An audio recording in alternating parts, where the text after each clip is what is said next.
Welcome to the HBCA debate night for Town Supervisor and Town Council.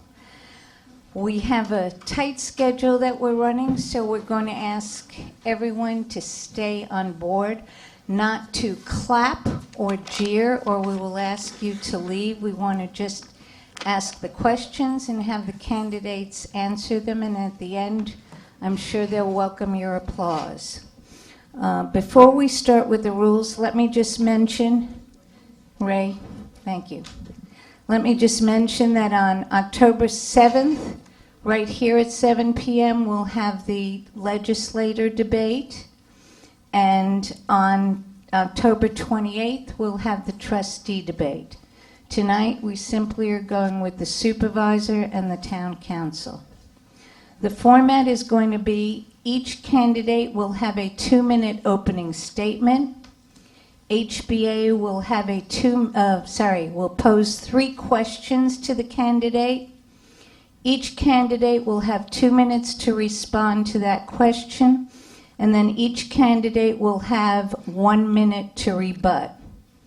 Each candidate will also have 1 card that will allow them another minute for an initial response to a question or to respond to a rebuttal.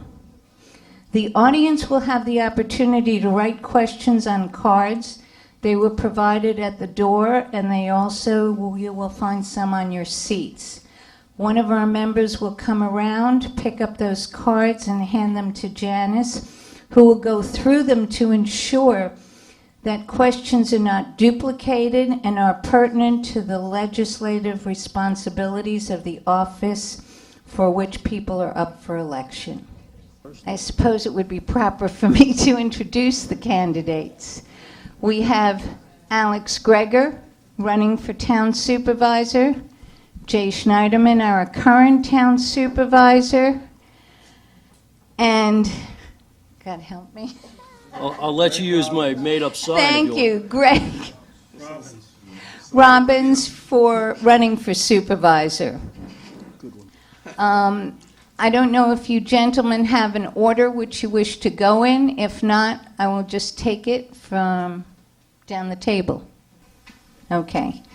So the first question that the HBCA would like to... Opening statements or no? Let's get Yes, thank you. We'll let you do the opening statements. Alex, we'll let you go first. Oh, thank you.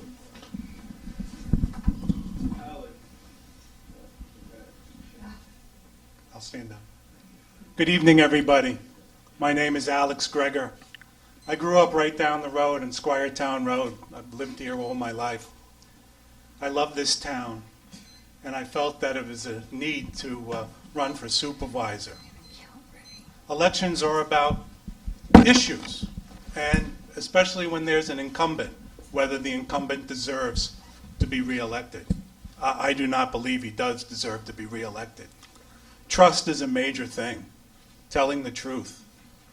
For the last 3 years, there has been a tax increase. He's had a tax increase, and he'll tell you time and time again that he's kept the tax rate flat or he hasn't raised taxes. But the fact is that the taxes, and especially in my bill, has gone up every year. The assessed values have gone up every year. The freeze on the assessment doesn't start until next year, 2021, because we're already started with the process for 2020. So, talking about my own house, I live in East Quogue. I live on a small corner lot, less than a half acre, with my wife Megan and I, and sometimes our 27-year-old son. This past year, my assessed value went up just under $100,000. That's crazy. All I did was paint our house. I don't understand why. The supervisor says, oh, well, your values went up, your house is worth more. But I don't want to sell my house. I want to continue to live in my community. So that really doesn't make much sense to me. I don't want to sell the house. No one's coming and throwing me a check, or my wife Megan.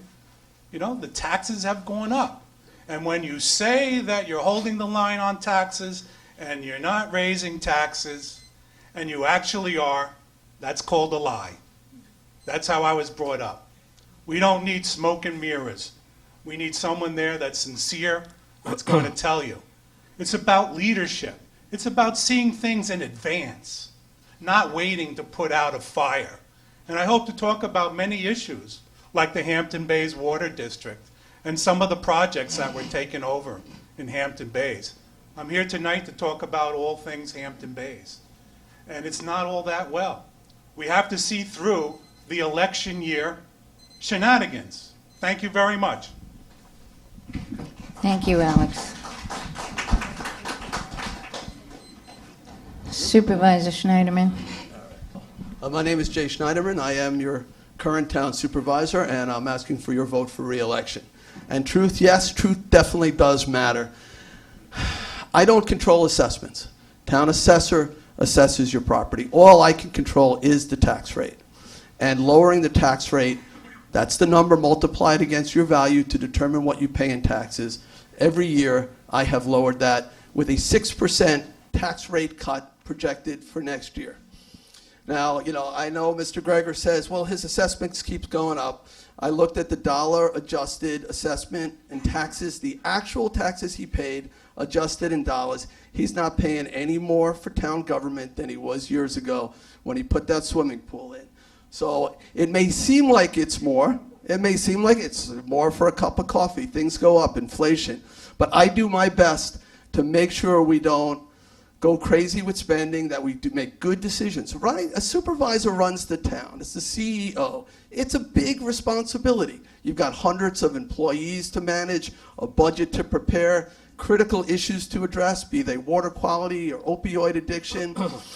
You have to protect historic sites, preserve open space. So much falls on the plate of the supervisor. This is not a joke job. I had the experience of being a legislator for 12 years representing you. I'm a four-year supervisor now. I'm a small businessman, a science teacher. I have a pretty good background to run the town. We got a AAA credit rating, as high as you can possibly get. We've addressed critical issues, public safety, major crimes down by almost 50%, opioid deaths by 90% over the last 2 years, actually more than 90%. We're working together as a community to move Southampton forward. We're moving in the right direction. No brown tides now for 2 years in Shinnecock Bay. And we've improved the Ponquag Pavilion and lots of other great things happening here in Hampton Bays. So I appreciate your support on Election Day, and thank you. Thank you. Candidate Robbins. Yeah, in way of a little background, I'm not as well known as these two gentlemen. They're very well known. I'd like to say thank you for the opportunity tonight for the debate. I'm 69 years old. I have a lot in common with a lot of people in Hampton Bays because there are a lot of senior citizens. I live on a pension like most people who are 69 years old, and I know some of you are being assessed out of your houses. Now, they can dance around all they want about taxes going up or not, but the assessment went up $5 billion in 1 year. So in other parts of America, you're taxed out of your house. We have a less obvious way to take your money. We just keep pumping up the assessments to the point where you can't afford to live here. When they talk about assessments, particularly the supervisor, he tells you how great it is. My house is worth a ton of money. It hasn't changed since 1964. It's still 1,500 square feet. My whole neighborhood has changed because every beach cottage has now become a mega mansion. They look like hotels. I am swept up in their expensive assessments because I happen to live on that block since 1964. I've been in the North Sea Fire Department for 30 years. I've been a commissioner for 20. I was active in Boy Scouts. I know Jay mentioned his degrees. I have a bachelor's degree in history, a master's degree in history, and a master's degree in school district administration. I have two sons. One is, how many seconds? 30. I have two sons. One works at the Animal Rescue Fund, and the other guy is a major in the U.S. Army. My three big issues are reassessment, which drives me nuts and should drive everybody in this room nuts. The other thing is the traffic. I've reached a point where I think our supervisor thinks we should just accept things. Maybe somebody should consider making that third lane, that's a turning lane on 39 that doesn't work. Maybe make that going one way in the morning for 2 hours and going west for 2 hours. I'm up, right? Okay. Thank I thank you very much.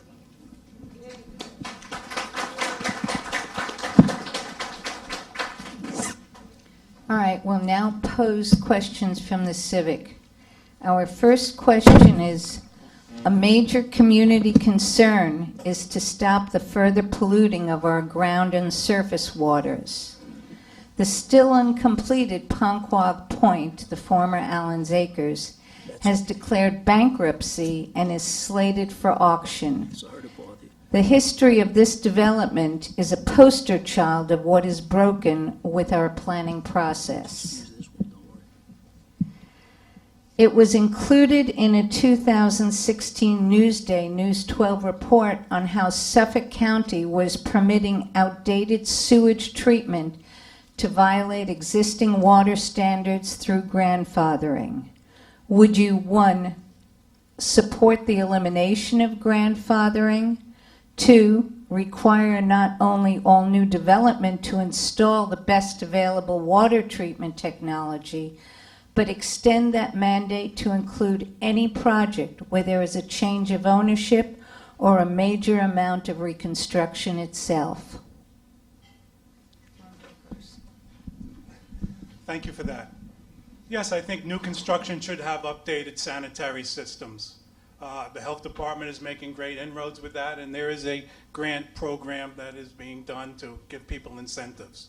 New stuff we should encourage it along the shoreline, but we have to be mindful of people that are living on a fixed income. You know, we can't put them out. I think what you were talking about with drinking water is, yes, I certainly believe that we should have safe, clean drinking water, and it should be monitored. I support the Hampton Bays Water District, and hopefully tonight we'll find out whether or not we're going to have a vote, whether we're going to keep it or turn it over to Suffolk County Water Authority. Again, because I think the inaction of the supervisor and others, they're the water commissioners. They're supposed to know what's going on. You know, when I hear them say that no one made me aware of it, you know, that's unacceptable. They need to get on board.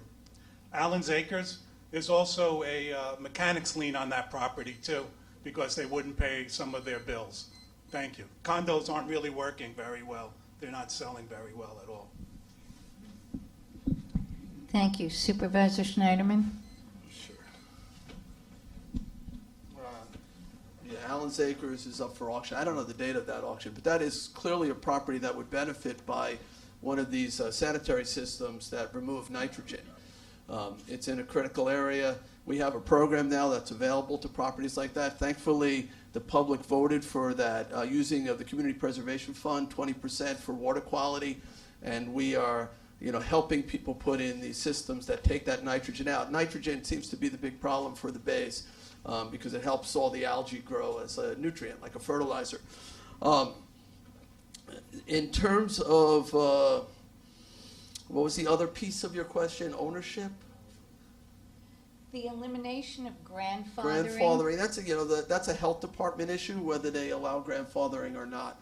But water quality is definitely a big issue, and we have to do more. We have the aquaculture programs around here, which help filter out the water, and we're working very closely with the School of Marine and Atmospheric Sciences at Stony Brook to do what we can to improve the water quality, and that's something I'm deeply committed to, improving our water quality.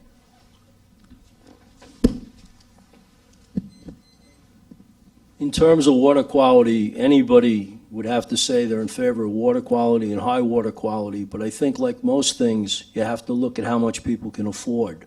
So with new houses, yeah, it could be factored in.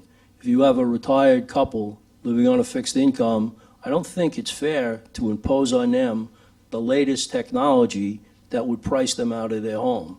So now we have a new approach. We're not going to assess you out of your house. We're just going to have the health department come in, make you put in this high-tech thing that you can't afford.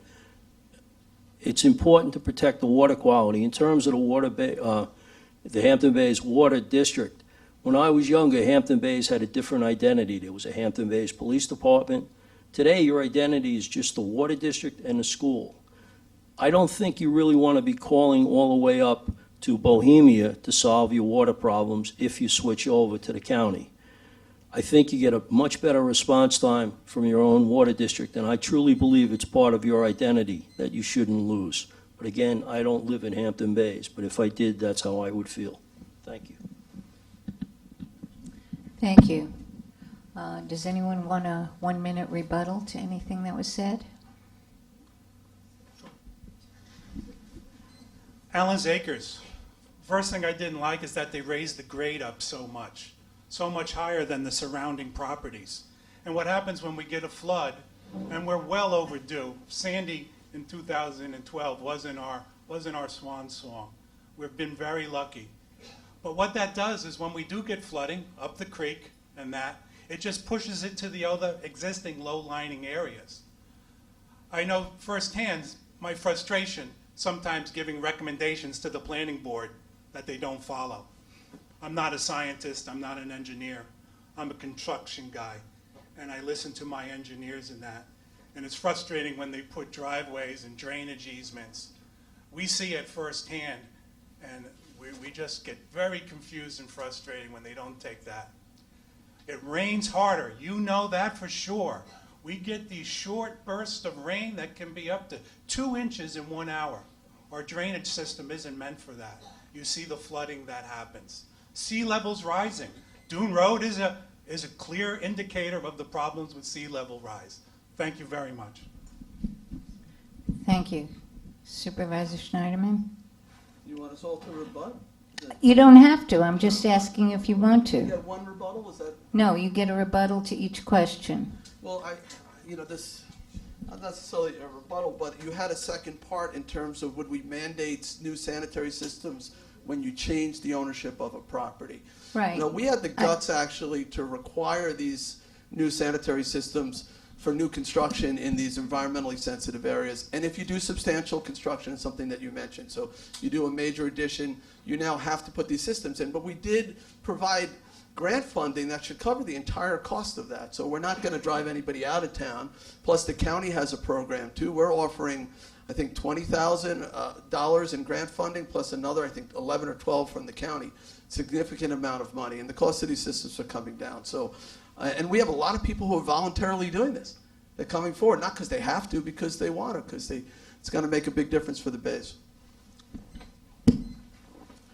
I just was going to say one thing. It's my understanding that when they presented this program about helping to fund the new septic systems, they left out the fact that these people have to pay for it on their income tax. So it seems unfair to me if you give them a package that sounds good, but you fail to mention that there's going to be a cost to you down the road. If one does their homework, one would know that. The supervisor one time told me, and you can deny it if you want, that he didn't even know he was a commissioner for the Hampton Bays Water District till things got difficult. It would seem to me a man as smart as he would scope out the whole job before you took it. Anyone who want to use their 1-minute card? We're going to talk about the Water District, I assume, later, so I'll address that. Okay. Then question number 2. Hampton Bays is unique in that as an unincorporated hamlet, it has its own independent water department overseeing 11 wells. The existing infrastructure is in need of intensive investment, and a proposal has been floated for Hampton Bays to be incorporated into the Suffolk County Water Authority.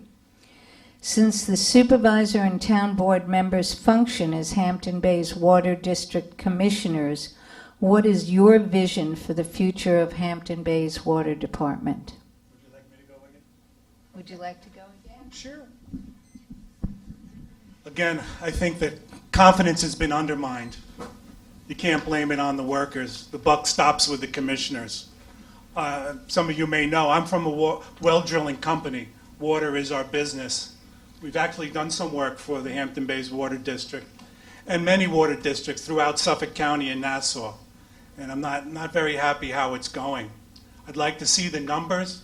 I see that there's a lot of dissatisfaction with the brown water and the low pressure. I can't say it's all this last town board, but it's iron pipes in the ground with water running through them. Yes, you got to do a comprehensive maintenance and capital plans along. So yes, over the years the problem has been kicked down the road, but it landed on these gentlemen's hands, and they should do something. They're doing something now. Supervisor got involved a year ago when everyone was calling for the water district's head. So I'm in favor of the Hampton Bays Water District going up for a vote and letting you people decide there. I actually drink the water too at Jackson Avenue, and we're one of the water sampling stations as well. Thank you. Thank you. Want to go next? So, yeah, we certainly have great people working at the Hampton Bays Water District, and they do the best job with what they have. And we had a real problem a year ago with low pressure. We still have problems with low pressure. We had a real problem with discolored water, and we had a real problem with these emerging contaminants from probably mostly from firefighting foam that was showing up in the drinking water. We had to put a very sophisticated filtration system in for $1 million here in the field at downtown.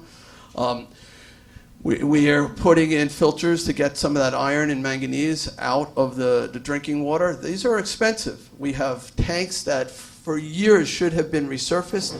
It was known to the engineers. It wasn't brought to the town board's attention. We're fixing those things. There's a cost to this. Mr. Greger said, look, we ought to have a vote. Right now we're trying our best to do it ourselves and trying to figure out what the cost is for providing local water.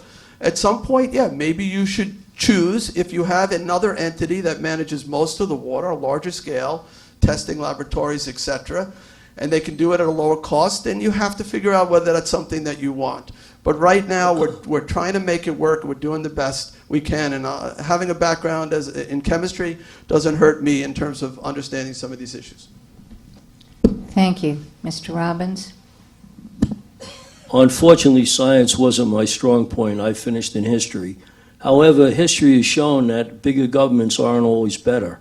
So I would suggest going to the county, and any other big organization does have its drawbacks. And I'm surprised that the buck went back and forth. It was like a tennis game. Is it the water authority workers and their leadership's fault, or is it the town board's fault? I think it probably is a gray area. Both of them should have reached out to each other. And if I were town supervisor and I didn't hear from them, I'd drive over the canal and visit them, right by the railroad tracks. Thank you. Thank you. Mr. Greger? As I said, I'm from the groundwater business, and it comes to mind when I was working in Carl Place. An elderly gentleman was one of the water commissioners. He was there every day asking questions, making sure that the water was going to be on. What was the problem with the well and the pump? Will you work Saturday to get us back in line just in case? These are the things that these guys should know and they should do. Who's the commissioner of the water district right now? No one really knows. They haven't appointed somebody. It's nice to know who's the head guy. We don't know. We don't know. And it's nice to say that some of the firefighting foam, the water levels are going down, the contaminants in the water. You got to understand, we're at a problem here in Hampton Bays that we take from the uppermost water unit, the upper glacier, and that's the most easiest one to be contaminated from sewage related and from chemical related. We can't really go deep because they're concerned about saltwater intrusion. The district was formed, the old Ponquag Water Corp was the old well field on Forster Avenue. That water was meant to go to Meadow Lane in Southampton. It was there to exploit our water and send it there. The 38 hurricane shut that down before they could turn it on. We need to be on. You got to be asking the right questions. Sorry, Bonnie.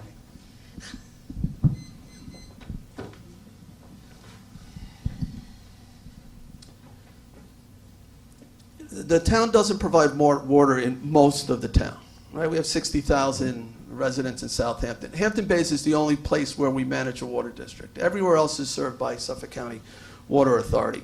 I only have one goal, is to make sure that you have good drinking water, that you feel confident that what you're drinking is safe, and it is safe, that it meets all of the necessary standards. And because of that, I have worked really hard. I'm told by people at the water district, no supervisor ever had visited there. I go there frequently. I've gone through past records to see what type of pH they maintain through the years. We've done compliance studies to make sure that they're doing everything by the book. We're doing a 10-year capital plan. We're bringing in outside professionals to take a fresh look at things. The only thing I'm concerned about is making sure you have safe drinking water. I want it to be clear too. I don't want it discolored. I want to make sure you have enough pressure to flush your toilet and take a shower. You have people east of the canal who can't even do that at certain times. That's unacceptable. We have to run a modern, safe water utility, and that's what I have in mind. Thank you. Mr. Robbins. I really don't know how you add to that, except to say I think the decision to get proactive came a little late.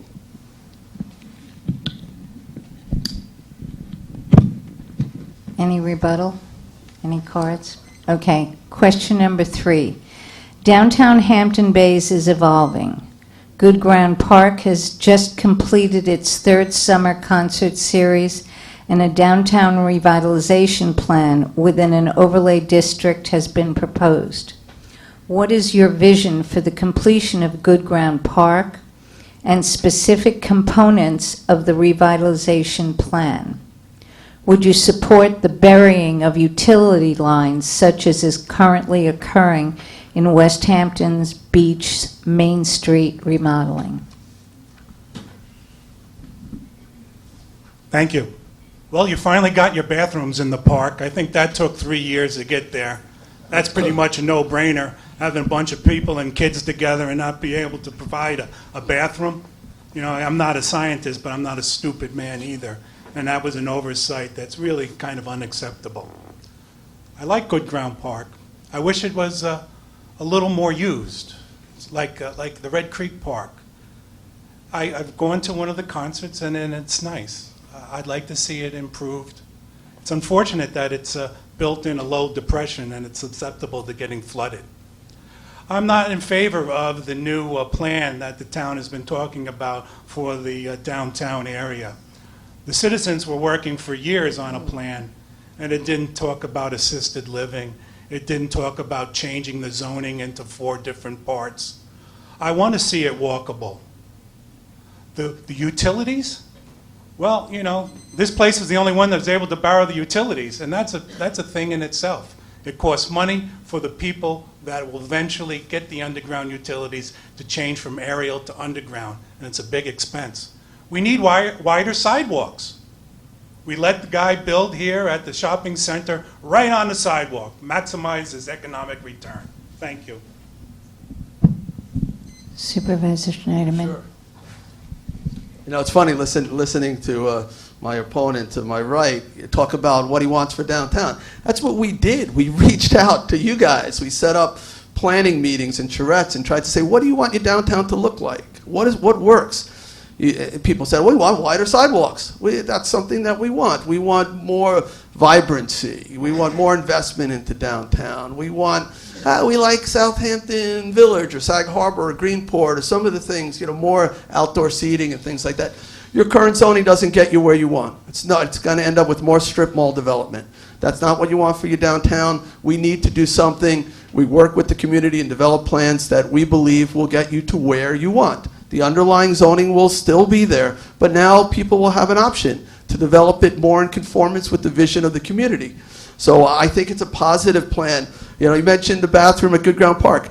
It's supposed to be grant money that was supposed to pay for that. I tried to attract grant money so that you wouldn't have to pay for that bathroom. We put temporary facilities in. Ultimately, when we didn't get the grants, we bit the bullet. I did get some grant money for the playground. And that was great, and that was paid for fully, and now you have your bathroom. I try to keep taxes low by attracting outside money. In Good Ground Park, a lot of the money that went into Good Ground Park was grant money. Thank you. On the same topic, I attended a few meetings in this room, referenced the overlay district, and my feeling about the way the town government approaches everybody, if you live in an unincorporated part of the town, which I do in North Sea, in other words, if you don't live on the reservation or in one of the 7 villages, you're kind of up for grab for what the town wants to do to you, not necessarily what you want. When you read some of the way the questions are designed that were sent out to the public in Hampton Bays, they're almost designed to get the answer that the town wanted. And the overlay district and everything else isn't really thought out. Anybody consider the traffic? Anybody considered a sewerage treatment necessary to solve this? If you drop 240 houses, or whatever the magic number is, it seems like the plan looks great when it's on Hampton Road, but when you're living with it, it's not quite well thought out. I almost feel like there's a lack of common sense in Town Hall every time I go there. Thank you. Yeah, 1 minute rebuttal. Sometimes the town says one thing and does the other.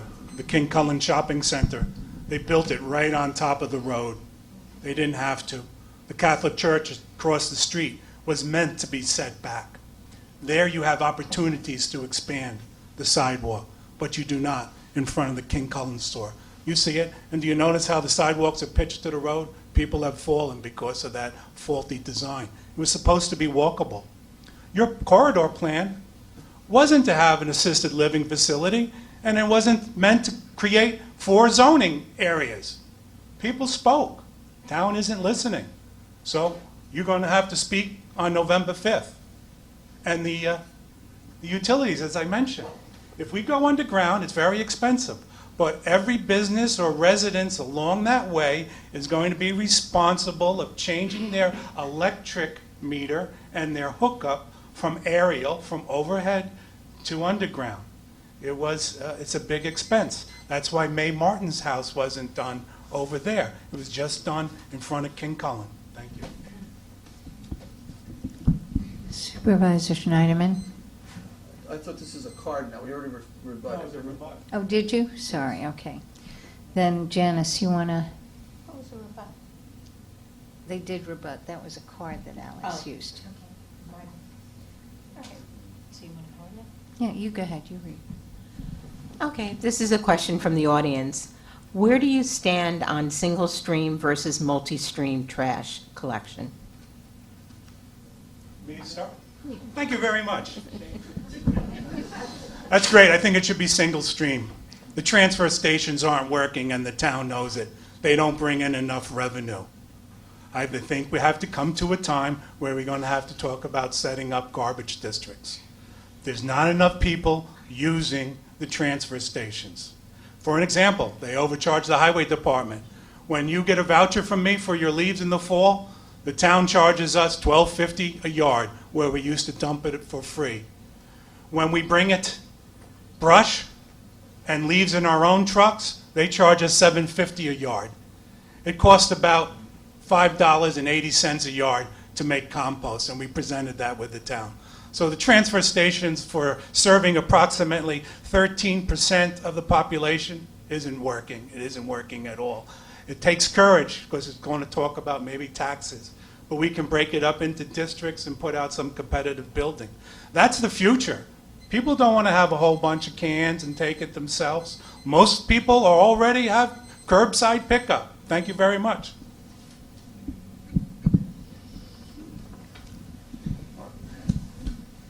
Let me first, because I'm not sure everybody knows the difference between single stream and what we do now in terms of recycling. So if you don't have a carter and you bring to our facility, and we have a number of these facilities, you have to separate your recyclables into multiple categories. You have your mixed containers, you have your white paper, your cardboards, and things like that. In single stream, you have all your recyclables go together, and then your non-recyclables. So your green bags in one container and your recyclables. It makes it easier to recycle, for sure, because you don't have to have all these containers that you lug up to the transfer station. What's happening to the recycling market, nobody really predicted. China stopped taking our recyclables. It destroyed the price. What we used to get paid for, all these various materials, we used to make money on cardboard and metal. Now we have to pay a ton to get rid of it, less than the rest of the garbage, but we still pay to get rid of it. So the whole thing has changed. We do need to rethink it and find the right way to approach it. I brought up single stream about a year or two ago when Brookhaven, I thought, gave us a pretty good deal for taking the single stream recyclables. But this is something we're going to be looking at in the year ahead. So it's an important question.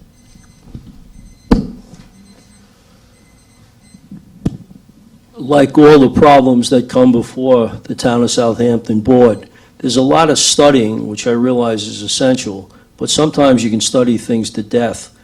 it doesn't make good sense. If you go, and I'm very popular at the one on Major's Path, if you go to the recycling center, they don't even sell the town bags. So I've seen people there, they used to. I've seen people there now stuck with their garbage and no green bags, and they're told to drive to a deli and buy them. It would seem like the town would sell bags at the facility where you drop your stuff off if you don't happen to have the bags. And the other thing that amazes me is, I understand budgets, but I don't understand why the highway department has to pay the town. Couldn't they just keep records? But why is there a transfer of money? I mean, I agree, you should know how many leaves are going in and how much brush is going in, but I don't understand the rationale for charging yourself. It just doesn't add up, but then again, I have a lot of questions. Are we allowed to rebuttal? Yeah, we got a rebuttal. Yes, you can rebut. Thank you. So the transfer stations are just a part of it. Other part of it is the compost yards with the leaves and the brush. They're swelling out of capacity, and if there was a private industry, the DEC would have fined them. They don't know how to find markets. They need to find out markets to get rid of this material. The eastern end of Long Island's awash in compost. They talked about making topsoil. That isn't there. Look in the back in Hampton Bays and you'll see all the piles of stuff there. You know, you got to put lime in it to make it work, and it's just adding up too much. People want to be able to make it easy.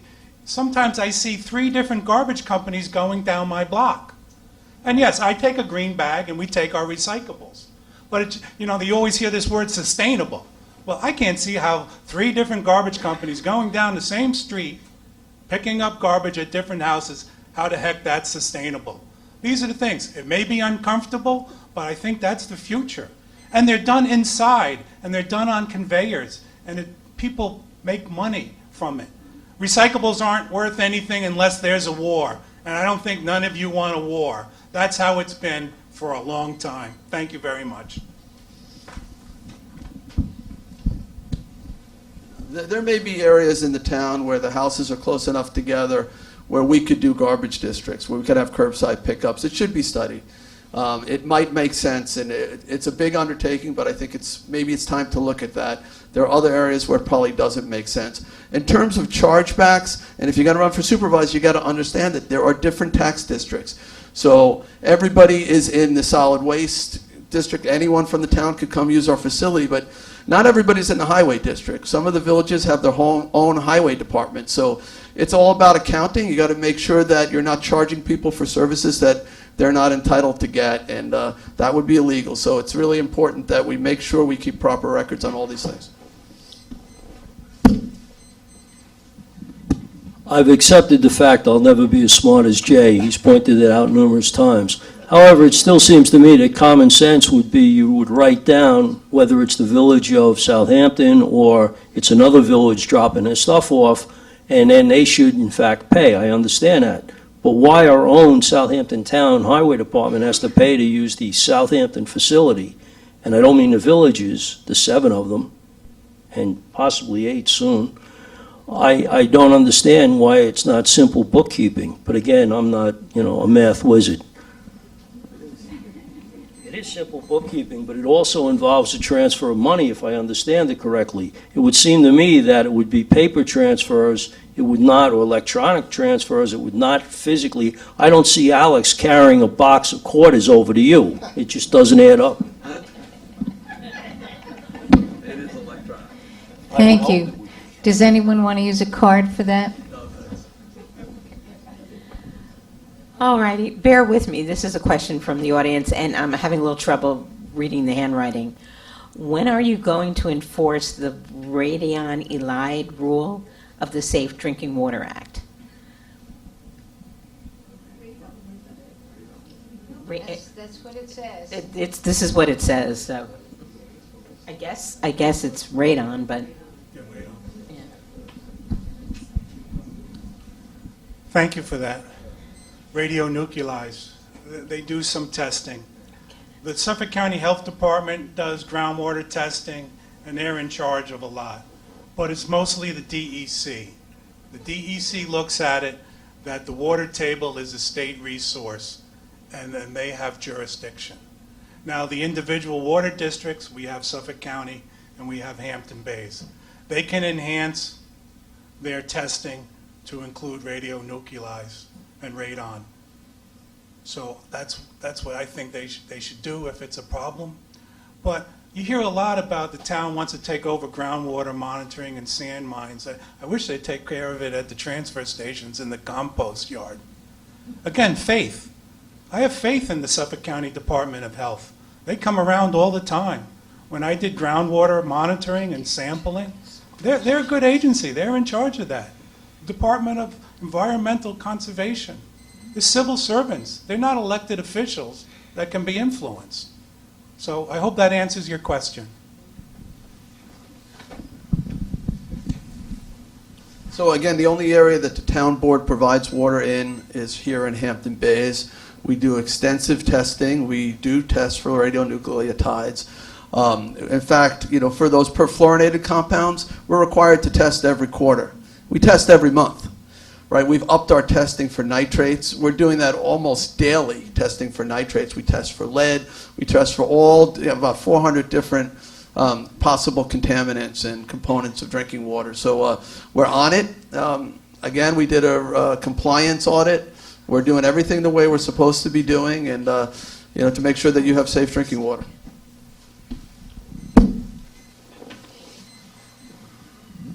I would be less than honest if I said I understood all of that, because I didn't.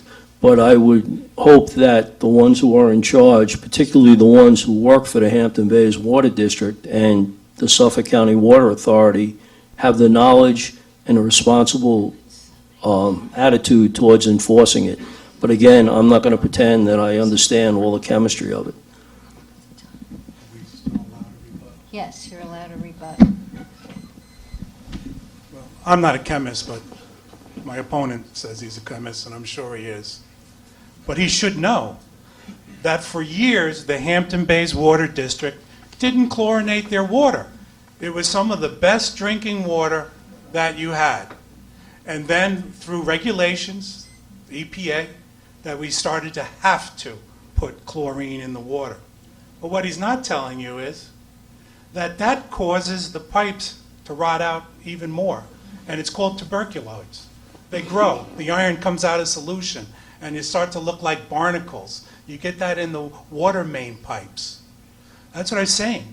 You need, if you know what you have, and you know you have to do constant upgrades and maintenance, you do it. You don't wait to put out a fire.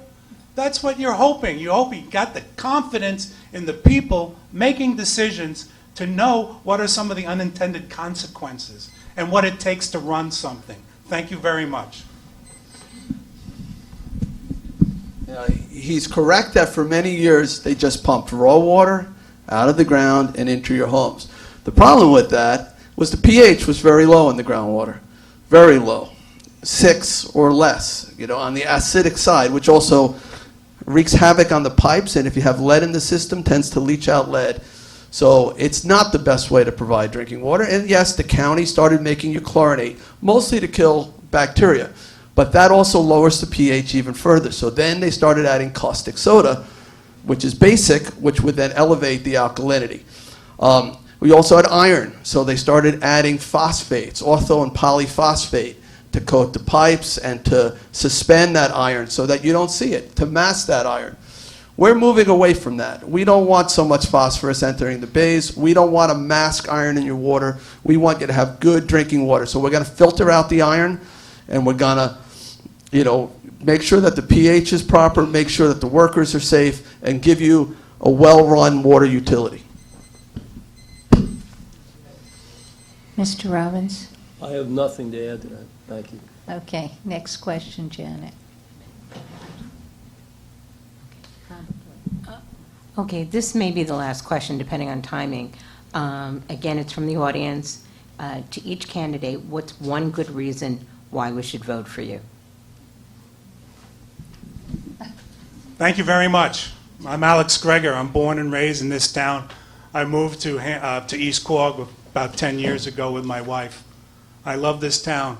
Why you should vote for me is the efforts that you've seen that I put into the highway department, making it a better place, making you have safer structures, bringing innovation, more pavement markings, more sidewalks. This missing section over here on Ponquag Avenue with Dr. Raff's house from the Laws, that's Argonne Road East to Fanning. What about the sidewalks we put on Wakeman Road? That should have been done when I was in high school. I got out and others here got out in 1977. I fight for dollars to make improvements. I go to Albany every year to advocate for funding through the state. I don't care if it's a Republican, a Democrat, a Zebra, or an independent. I go to them and tell them our needs with 700 other colleagues of mine. Thank you. I was born in Southampton Hospital about half a century ago. My dad, a veteran of 2 wars, believed in public service and instilled values in me about community. And I believe in community. And I've worked hard every day since being elected to take care of people, to address critical issues. Here in Hampton Bays, we have made a difference. I think everybody knows this. Hampton Bays is moving in the right direction, whether it's working with the highway superintendent to address flooding or improving the Ponquag Pavilion, a Good Ground Park, some of the development that's going on, all the historic restoration we're doing. Hampton Bays is positive. The businesses are telling me they had a good season. Crime rate is down by almost 50%. That's big. We're moving in the right direction. So I'm asking for your vote because I think I've done a good job. I work hard every single day for you, and I'd like to keep doing that. Okay, can we just hold the applause, please? Nah, go ahead. One more Don't applause. go against me. I would say there's 3 reasons why I'd like to be a supervisor. The first one is I will tackle the assessment. I told the Assemblyman Thiel that on January 2nd I would be in his driveway in Sag Harbor to start the process to solve the assessment so we're not driven out of our homes. The second thing is, and I sense this when I talk to our supervisor, we have to learn to just accept things like the trade parade. It's never going to go away. Perhaps we should come up with something innovative, like instead of the turning lane in the morning and the afternoon, make that a 3rd lane. The police don't pull anybody over on 39 because they're afraid of getting run over. We pay all these young kids to be traffic control officers, and he has them writing tickets. What he needs to do is have them directing traffic. If nobody's coming out of the side street, there's no reason for every truck to stop. And the third thing is the enforcement of codes. You have to be politically brave. You have to be willing to enforce the town codes when it comes to housing. And you're going to see very soon, right before the election, our supervisor's going to target a motel, they're going to write 600 citations, and he's going to say he's enforcing the zoning and he's enforcing the code. The truth is, it's a daily thing, and you have to do it consistently. It's not disrespectful. What is disrespectful is to let those kids live in a basement where they could burn to death and look the other way. You have to go after the problem. I've crawled in some of these basements where they have fake walls and tarps. Do we have to wait till a young kid who we protect all day in school to get off the bus and go into a house that's unsafe because we don't want to aggressively enforce the codes that we have? We're not doing it to be cruel. Greg, I'm We're- sorry. We're We're gonna doing have it ask you to protect, stop. I understand, we're doing it to protect the kids and the families and the first responders. Thank you. Sorry. You want to rebut? Why not? I'm sorry, it's so hard when you have 1 minute or 2 minutes in that. You elect me. If I raise your taxes, if I increase spending $11 million, I'm going to tell you the reasons why. I'm not going to play games. I'm not going to come around and be a superhero on election day. If I'm going to rebuild the Ponquag Beach thing, I'm not going to let it go $1 million over budget for some things that should have been seen right off the bat. I wouldn't buy the Bel Air Motel and take it off the tax rolls and then try to flip it again. I don't think we should be in the real estate business. I wouldn't use All right, can we CPF. please hold the applause? I wouldn't use CPF money to buy this building and take it off the tax rolls. We paid an exorbitant amount of money for this building, and we paid an exorbitant amount of money for rent here. I wouldn't do that. Some people say I'm cheaper than 2 coats of paint, but I try to spend your money wisely. I like to front load you. I like to tell you what it is and you decide. Thank you very much. Let me start with this building, because this is part of Hampton Bays. This is our community center, our senior center. We've been renting this, and I didn't structure that lease. That was done well before me, but we paid the rent. So we had an option to buy it. It turns out that buying it, the debt service is actually right around the same money as what we're paying in rent, and we get an extra 4,000 square feet, that property right adjoining this, behind you guys. And we're going to center code enforcement right here in Hampton Bays. We're bringing the whole public safety department to occupy that additional 4,000 square feet. I think I make good fiscal decisions. You know, it's a lot of work. I don't have a lot of time to go into great detail, but you know, but Ponquag Pavilion, yes, when we went out to bid, it came in higher. Cost of construction has been going up, but we didn't abandon the project. We stuck with it. Bel Air Motel, something has to be done at Bel Air.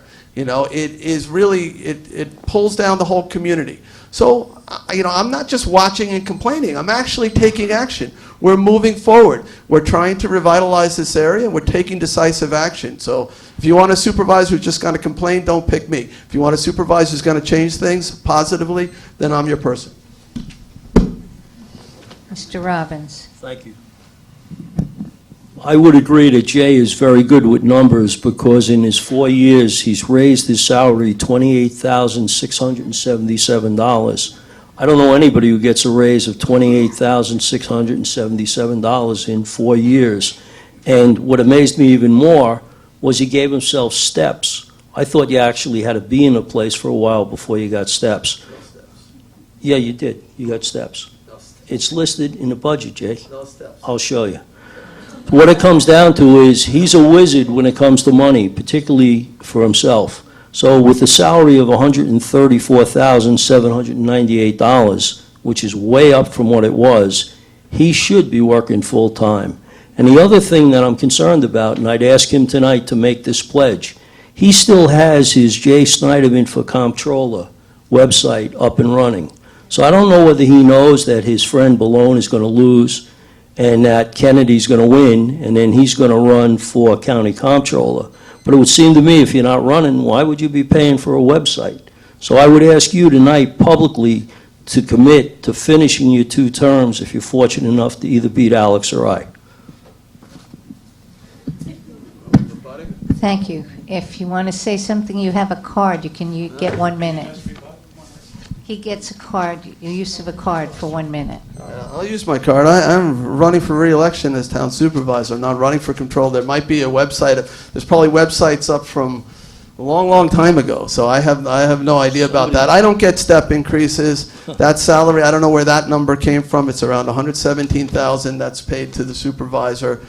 There's some longevity benefits, but I don't take the health care policy from the town. I have that from when I was your legislator.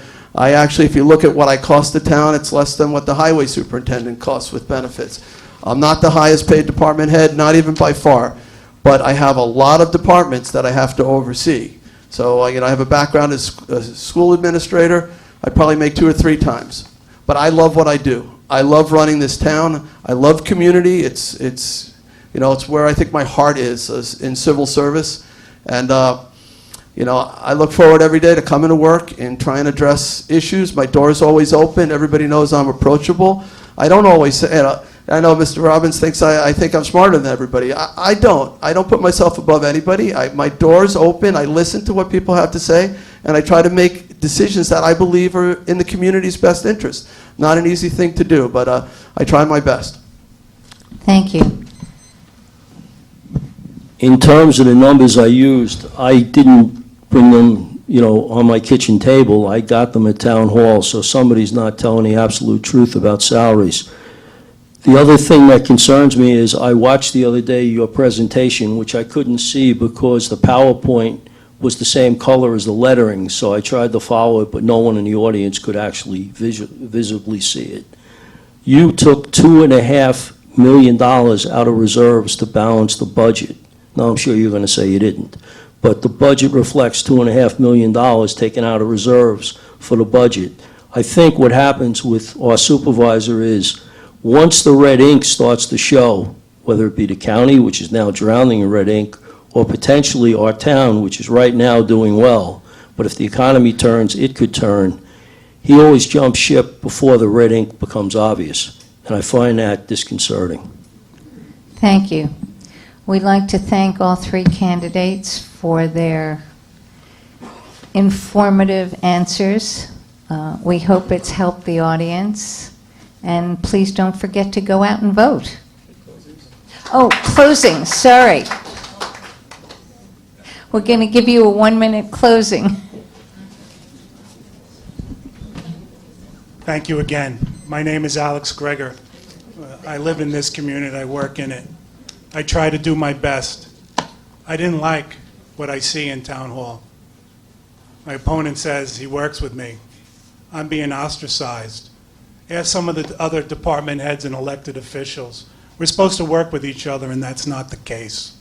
There's 3 people making decisions, and only one of them's elected. And I agree with Mr. Robbins that he wants another job. I don't want another job. I don't want to go to the county. I love this town, and I found it necessary to run for supervisor because it is about honesty and trying to make a difference and working with people there.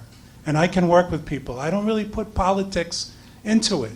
Like I said, you elected me to work with whoever's there. I'm going to work with them to try to do it. I'm not going to ostracize people. That's no way to go. And look, there's other elected officials in there. Ask them. Thank you very much. November 5th, please think of me, Alex Greger. Thank you.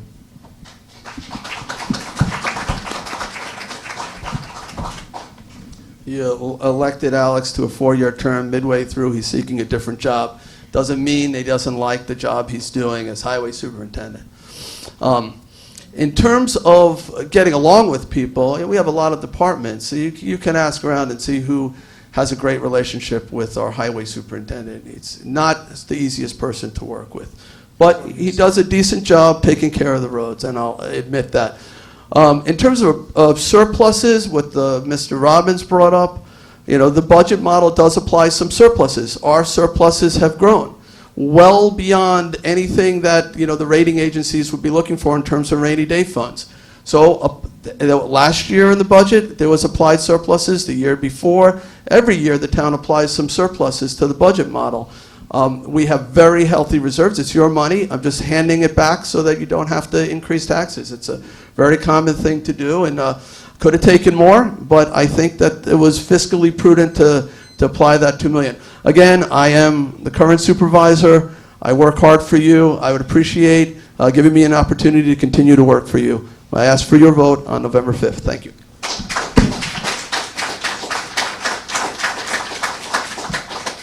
I didn't want to stand up during the applause. I would have thought it was for me. I taught government and economics for 39 years, and now I see an opportunity to actually practice government. And if I'm fortunate enough, I respectfully ask for your vote on November 5th. I'm not looking for a job with the county. I'm not looking for any other job but to be a supervisor. And I think I can do a job that would respect the taxpayer and respect the taxpayer's finances. And I thank you very much.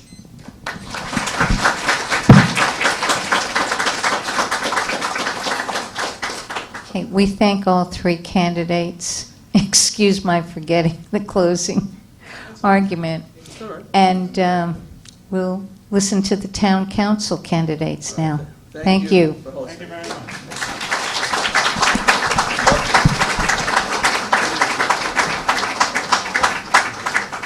Okay, the same rules are going to apply. We're going to start by asking 2 questions from the Hampton-based Civic of each candidate. They'll have 2 minutes to respond and 1 minute for rebuttal, and each of you will get 1 card to use at any point that you wish to either add to a statement or a rebuttal. No introductions? Yes, 2 minutes introduction. Why don't we start from the other direction, and we'll start with Because you. I opened up my big mouth, right? All right, let's see here. Well, hello, everybody. My name is Craig Catalanato. I am running for Southampton Town Council. I am running with Democrats. I'm endorsed by the Long Island Federation of Labor, also the CWA, the Communication Workers of America. I am married to for 22 years to my beautiful wife, Deborah. We have a 14-year-old boy and a 12-year-old boy. I am a small business owner. I started Aspire Awards back in 2003, located in Spionk. I am the vice chair of the CAC West, Citizens Advisory Council West. I also am a member of the town's CPF Advisory Board. This year, I was one of the co-sponsors of the Peg Larkins Memorial 5K, where we raised over $2,000 to young folks going off to college this year. The thing I'm most proud of, though, is I'm a community leader, community organizer. I played an integral part in bringing the town of Southampton together, the town board, in a bipartisan way to work with my community to facilitate a 38-unit workforce housing model in Spionk.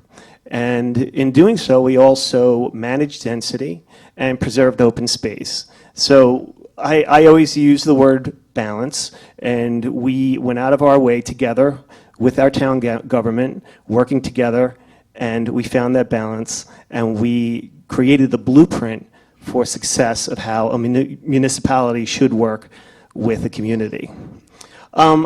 Whenever people ask me why I'm running, I never say I'm running against anyone. I'm running for something. I'm running for town board. I'm running for environmental preservation. I'm running for the opportunity for young people and seniors to stay here. I'm running for balance.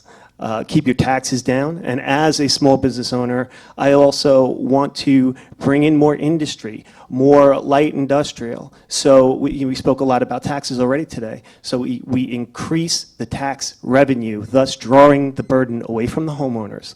Thank you. Mr. Martell. So if I could start off by saying thank you for the Civic Association for having us here tonight. I think it's really important that everybody in Hampton Bays and everybody in Southampton Town does have the opportunity to see us all in one place. Start off by saying that my name is Rick Martell. I've grown up and I still live in Hampton Bays. Married to my wife Debbie for 36 years. We have two boys, Danny and Ricky, 25 and 30 years old. I'm active and have been active in my community for 40 years. I run the Hampton Bays Little League, the Hampton Bays Youth Basketball League. Presently, I'm president for the last 8 years of the San Gennaro Feast of the Hamptons. I've been on the SYS board. I've been Booster Club president for 8 years, and I've been on the executive board of the Hampton Bays Chamber of Commerce. My most proud membership is the first one I ever did, which was the Southampton Kiwanis Club. I've been a member for 39 years there. I have headed up their food baskets. I've helped give thousands of pounds and thousands of baskets of food to the food pantries in Southampton, Hampton Bays, the local churches, and the local schools in Flanders, Hampton Bays, and Southampton. So to tell you that tells you kind of where I'm at. I love my town. I have a passion for everything I do here. I want to take that passion, the knowing of the people on the street and everything we've done here, and take that to Town Hall. I want to be a local leader in that. I want to, have a definite impact. I want to work on some of the things that we've talked about here tonight. The assessment is a concern. I've been hit pretty hard myself here in Hampton Bays. Code enforcement is an issue that we have to deal with. Traffic is always forever and ever going to be an issue here, but we got to see if we can work that out a little bit. A balanced budget is important to me, and I would love to be in that council seat after November 5th. So thank you. Mr. Bouvier. Good evening, and thank you to the Hampton Civic for sponsoring this event. I am a councilman in my first term. I've been working for the town for the last 4 years. I'm hoping to get the opportunity to serve this town again for a second term. I primarily got into this. I was a conservation board member prior to this for 2 years. I have a background in federal government. I was with the DOD. I worked for many different organizations with the Navy and so forth. I am an engineer by profession. I have a master's degree in mechanical engineering, and I like to think what I bring to the town board is the science and engineering and the technical advisory to the town board as we go forward with a lot of these complex issues that we've been talking about tonight. My particular interest is in water quality.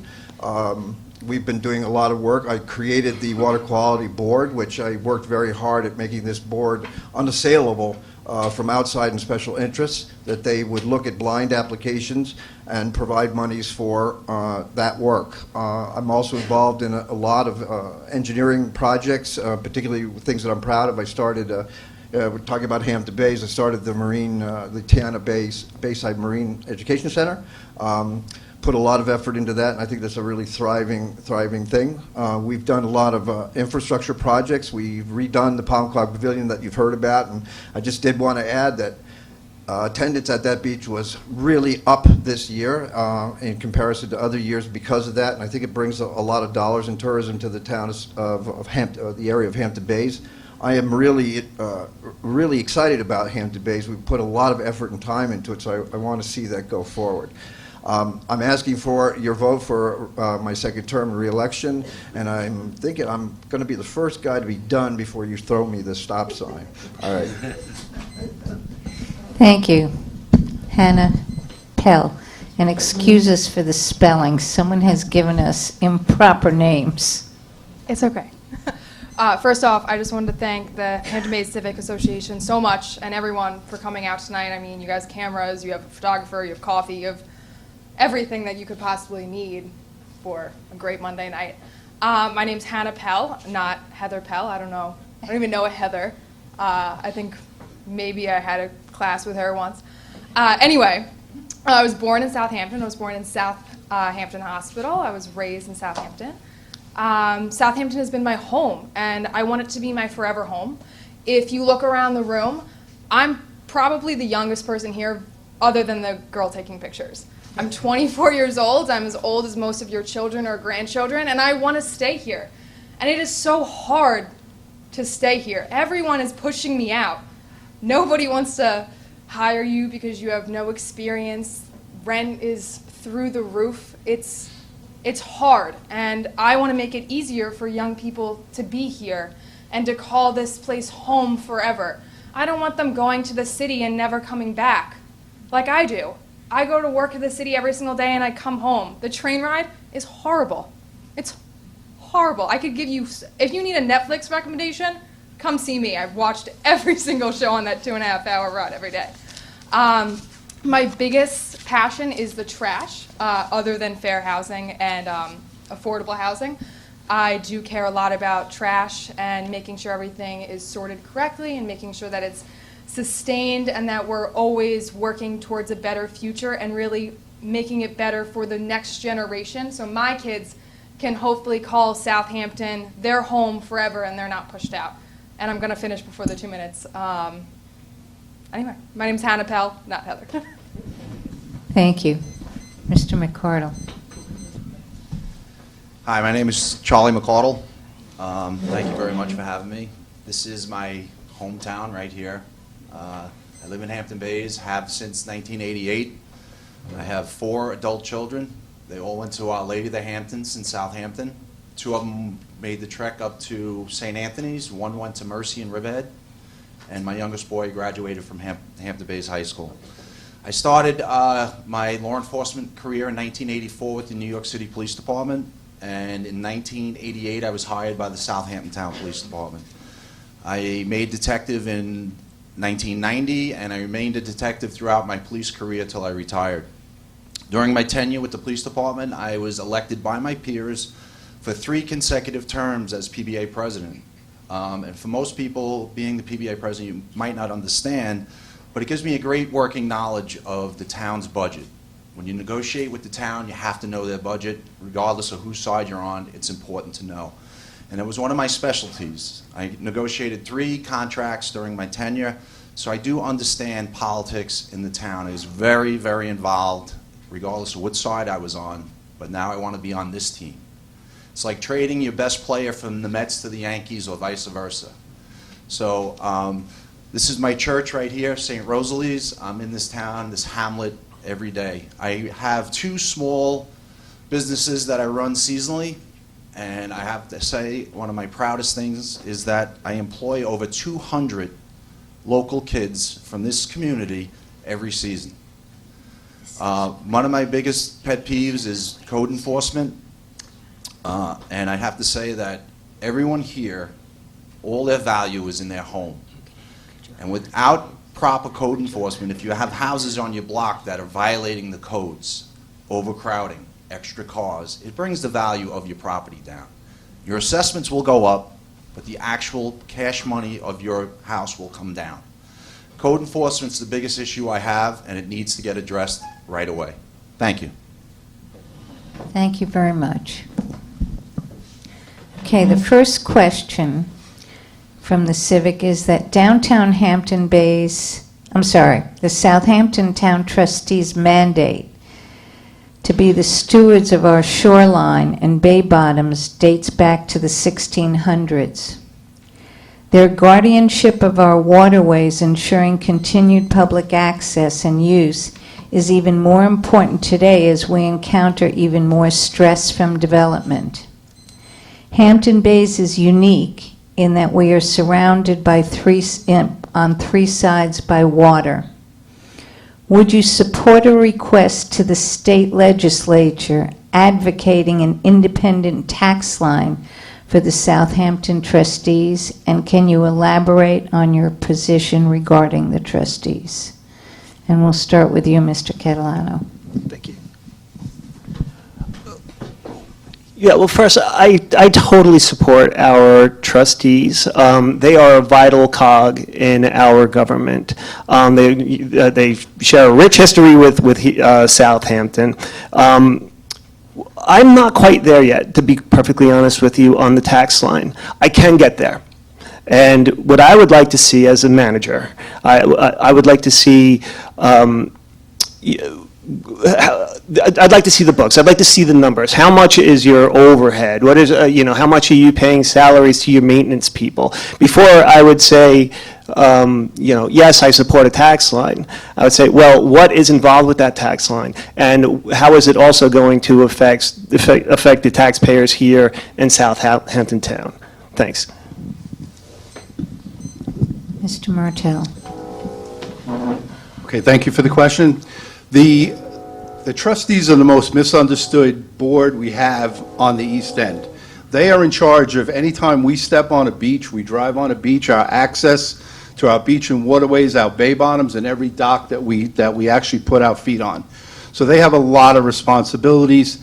They need money to take care of that. They need a support system. They definitely need the resources to take care of it. I would absolutely be in favor of a line for them. Again, more researches need to be done. We need to set up a budget in advance before we can actually make that final decision. But I would absolutely support my trustees and absolutely be in favor of a line for them. Yes, thank you. Thank you. Mr. Bouvier. Yes, thank you. Well, I don't know if you know, but I ran for trustee many years ago and was unsuccessful. But one of the reasons I ran is because I felt that the trustee board was a board that was necessary to keep town boards honest. That if they acted independently and they were a conscience for the town board, that this was their job. Because as I see administrations come and go, there's a different approach to environment and a different way of doing that. We have a kind of an interesting relationship with the trustees in that we have our town attorney we pay for, we have this sort of commingled kind of relationship.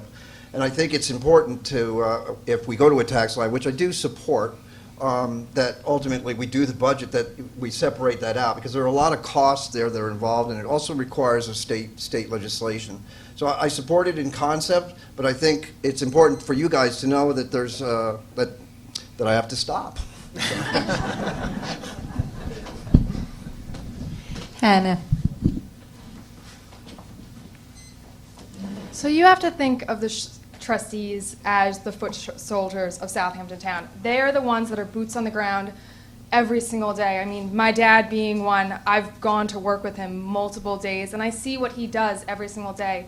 And if he believes that we need a new tax lad as well as other trustees, I would always be in favor because they are the ones living it day in and day out, and they know what the town needs, because personally, I wouldn't be there every single day. I'm not big enough or have enough hours in the day to go everywhere from Eastport to Sag Harbor or all around Hampton Bays.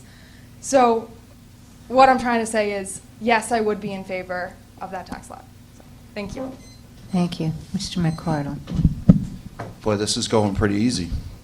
I actually support it too. I mean, you have to just admire how beautiful the beaches are here. It's why we live here. It's why people come here. If you have a budget and items are going to the trustees, they should manage their own destiny. They should have, if it's not an additional cost to the taxpayers, because that money is now just separated for them. The highway department gets a budget, the police department gets a budget, the trustees deserve a budget. Let them manage their destiny. Thank you. Thank you.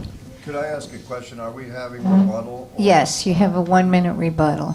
That's not my card, That's not your card. okay. But we'll start with Mr. Catalano, if you don't mind. No rebuttal on the subject. Mr. Mordell.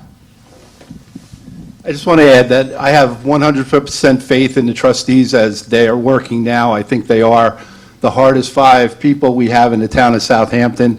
I do see them out all the time. I appreciate their efforts. I hope it continues, and I really do hope they get that tax line. Thank you. Mr. Bouvier. So I wanted to add before I got stopped that I think it's very important that the town understands what a separate tax line means. They will be responsible for their own money. Right now, our town controller manages that budget, and we manage the trustee budget based on their requests, and they also raise money through fees and things like that. I think that's a close relationship that might cause some of the problems that I personally see on this current board.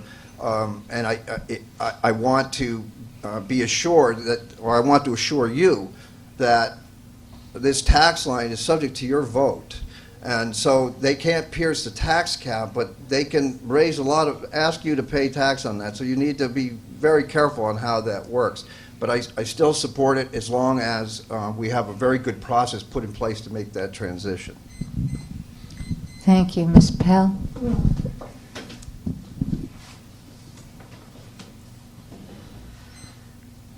The 5 trustees are elected officials. They're all adults. They've all been elected for a reason, and I think that I know they should be in charge of making decisions on how they spend their money. Not all of it, but I think there should be a tax line and a tax slot for them to be able to spend money without asking what we think, because we might have a disagreement when in reality they're the ones that they're going to have to deal with it at the end of the day, so they wouldn't make a silly decision that would actually hurt them in the end. So I think that they should be in charge of it. Thank you, Mr. McCardle. Nothing. All right. Anyone want to use a card? Then the next question from the HBCA reads, traffic has been steadily increasing over the years. There is concern that studies have been conducted ad hoc with little or no integration. Would you support a traffic study of the Hampton Bays Montauk Highway corridor during the summer months, not March, to assess current and impending traffic impact on the community and use it to shape future planning, particularly regarding density? Mr. Catalano. Yes, I would support the study. Absolutely. And further, the town has done a number of things to help the traffic problem. They worked with Assemblyman Thiel, who worked very hard to get us the South Fork commuter rail. We need to start expanding on these ideas. We're Long Islanders. We love our cars, right?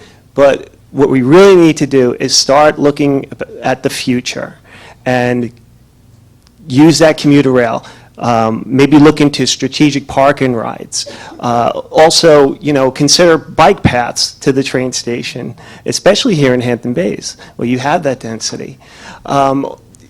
If we continue on the same path, we're just going to get the same result. So the mindset has to be, We need to get out of our cars. We need to start embracing mass transportation, including buses, including trains. Thank you.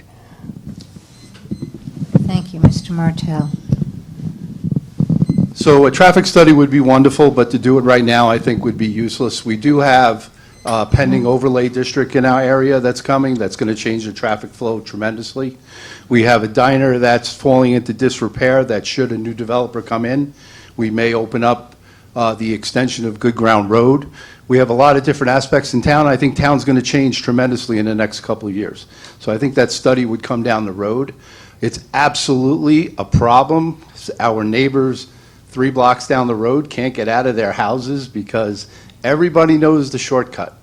You know, we had a couple of kids stay with us who were in the golf program at Shinnecock a few years ago. A week into his internship, he knew, cut down Squiretown, go down Ponquag, make a left on Fanning, and come out by the traffic light. So it is awful here. I mean, the mornings are terrible. It gets worse and worse every year. And I really hope that we can do something about it, but I think we have some other things we have to, you know, get into play before we can make that study. Well, I would support a study. But I also should note that the commuter hub connection that Assemblyman Thiel has proposed and that we're trying to take advantage of now, ridership is up. These are all, I think this problem gets solved with small incremental change. One of the big parts about the MTA budget this year from the state is that they're going to be able to fund, and what they're looking at is to provide a second rail on our train system. So we have traffic that goes from the west to the east, and we have a trade parade, and one of the problems is that the train system can only go in one direction. I think that's an incredibly important thing. I also know that our legislator Fleming is proposing small bus service as opposed to these large buses that you see that are empty. Smaller buses, smaller trolley buses, more frequent buses that do that to help transport workers from one place to the other. We have people who live here, first responders, teachers, young people who can't afford to live here, who are commuting. And I think part of that, solving that problem is also affordable housing. And I've got to stop again, but I hope this comes up again. Thank you. Ms. Pell. I personally think a study during the summer, you also need to do one in the winter because people do live here all year round. It's not just city people or migrant workers coming in to do construction during the summer months, so you would also need to do one during the shoulder months, during the brutal winter months, when people still are commuting. My sister lives in Southampton and commutes out to East Hampton, and ask her, her drive is not fun. And it's not the summer anymore. So it's not just the summer months that we do need to focus on, it's also those brutal winter months when people are commuting because they work in different towns than they live in. I think those small buses would be a phenomenal idea, but you will need to have major drop-offs because people do not want to walk a quarter mile. It's not the city. People don't want to walk. People also don't want to ride their bikes because nobody knows how to drive 35 miles an hour on County Road 39. So that's another huge issue that I don't want to dive into. But the commuter rail is something that does need to be advertised more. Thank you. Mr. McCardle. I think we talked about, or the supervisors talked about it, the candidates. You can overstudy everything. Let's face it, if you live in Hampton Bays, you know exactly when the traffic started, and that's when the light went up at Canoe Place Road. Okay? That's when the traffic started. And before that, the traffic started when people on, what's the first left on 39, Sandy Hollow, said, we don't want people driving down our road, so you can't make a left turn on Sandy Hollow. Years ago, when you went over the canal, if you were going north, you made that left, and off you went.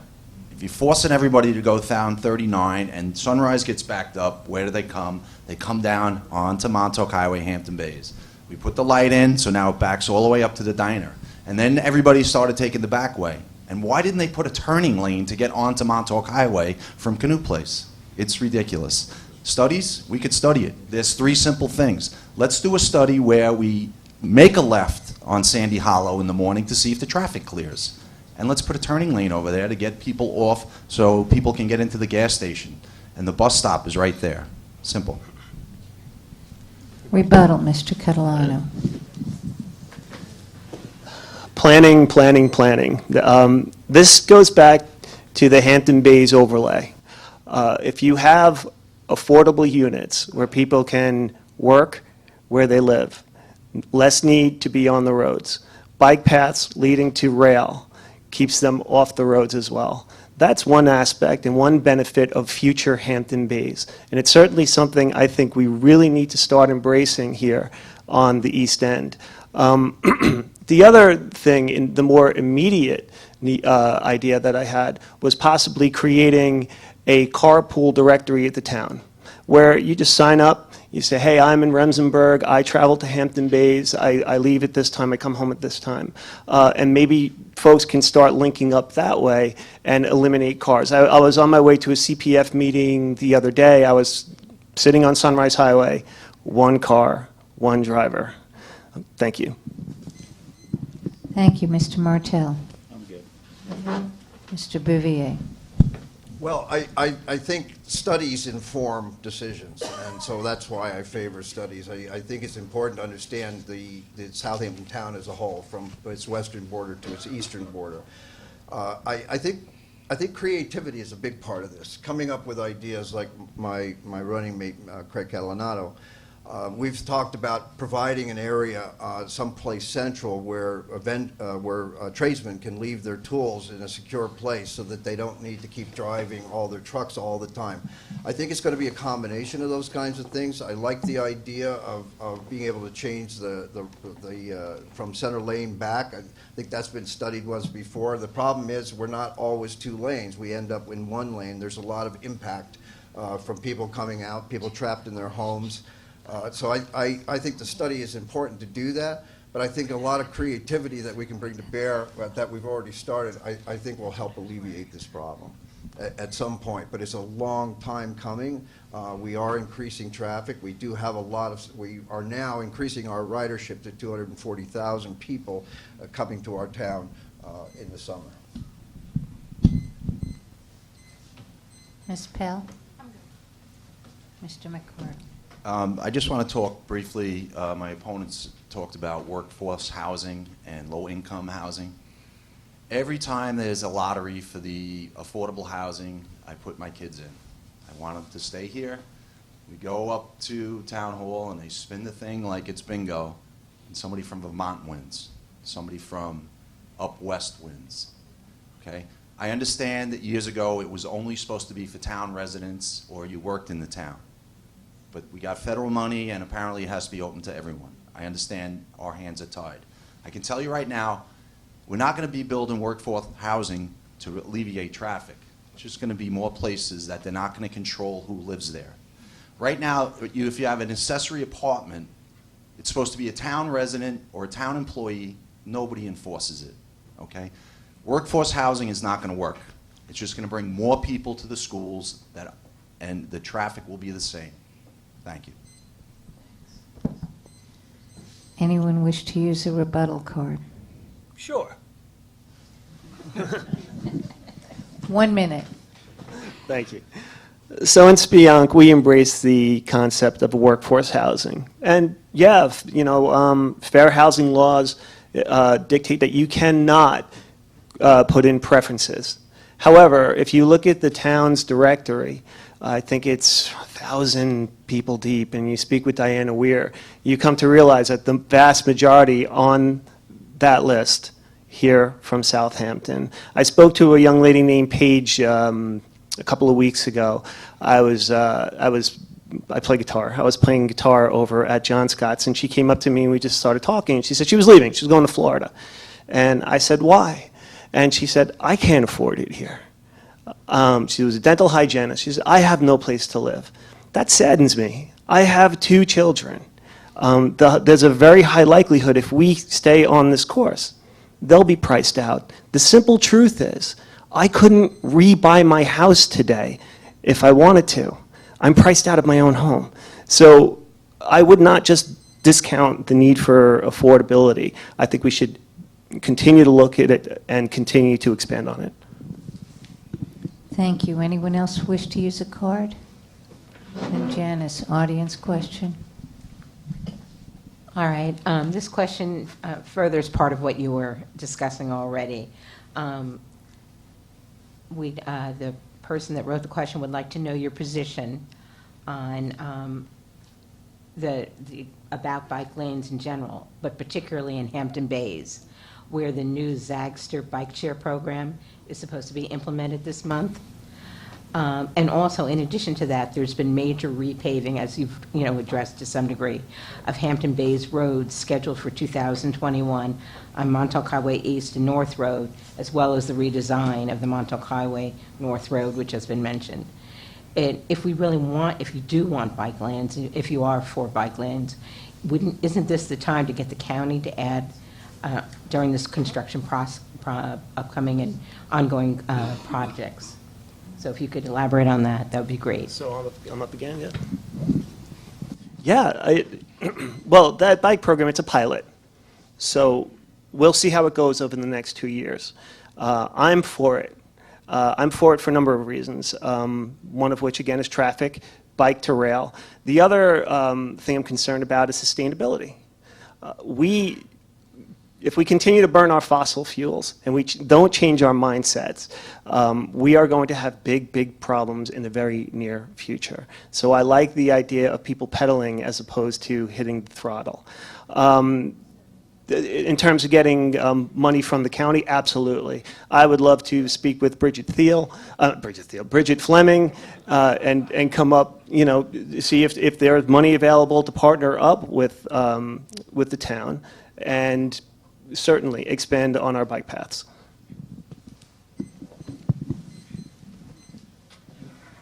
So answering that question is pretty simple. We definitely need the bike paths.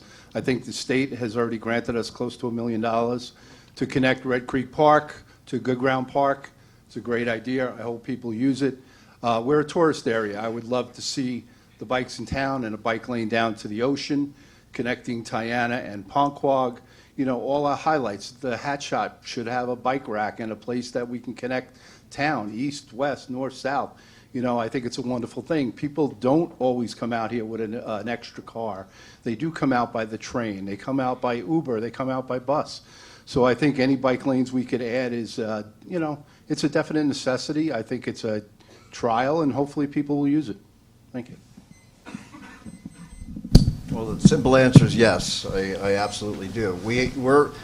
We have town roads, we have county roads, and we have some state roads. And trying to get all that put together is somewhat difficult. We have, obviously, we have some monies for some of the things that Rick alluded to that are coming, but also back to the train situation with doing 2 rails.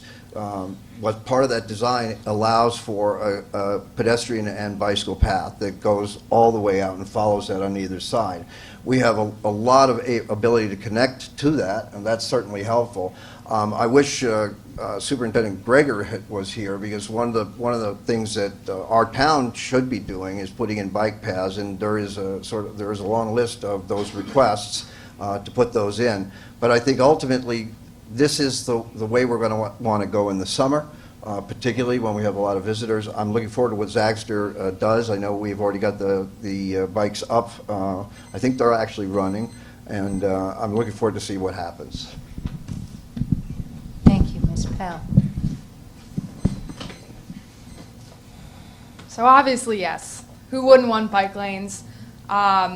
I'm all for riding my bike. I actually just did a triathlon 2 weeks ago, and I'm doing another one next weekend. I love to ride my bike. In high school, I rode my bike to work every single day, and it actually took me half the time to ride my bike than to drive because the traffic was so horrible through Southampton. So I always would vote yes for adding more bike lanes and really pushing the sustainability effort and really fitness. And you work out, you lead a healthier lifestyle, you live longer, and hopefully you can live longer in Southampton town. You can raise your kids here. So yes, always more bike lanes. I would love to get as much money from the county as possible to alleviate the pressure that it would put on the Southampton town budget. It is a simple answer. I do ride. I know Billy rides. It's dangerous to ride in Hampton Bays. It's dangerous to ride in the town of Southampton. We talked about this at a town board meeting. There's only 2 roads in Hampton Bays that actually have a bike lane. Okay, one is a state road and one is, I think, down on Good Ground. So, on Squiretown. So, I think the program is the cart before the horse. We should have had the bike lanes in place before we got these bikes. And I have to disagree with some of the theories here. The bike lane, the bikes to rent are at the train station. I get my daughter there all the time. She has her bag. She's not renting a bike. And people aren't going to take the bike, and my opponent here will disagree, and take a bike from the train station and ride over the Ponquag Bridge to go to the Ponquag Beach. You're not going to see it happen. I would be almost positive that this program is going to fail because you don't have the bike lanes. It's too dangerous right now. Maybe on a Sunday you'd get some riders that want to ride west to go to one of our favorite places, but you're not going to get people coming off the train. Okay? You got to get the bike lanes in first for this program to work. But I am for it. Thank you. Was there a rebuttal? No. Okay, so there's a rebuttal. 1 minute if anyone wants to add anything. Okay, question to you. Okay. I think I'm going to do this one too because it's sort of a follow-up to the discussion. How would the town board, and what the person would like to know is how could the town board and the town transportation director be more involved and have more clout on what happens with Suffolk County roads in our town? Because part of what we're concerned about, I think from what the question, is that a lot of the roads are county, and yet they're, as have been pointed out, they're being developed. So there really is a feeling that there needs to be more of a dialogue between the town and the county. So if you could comment on that.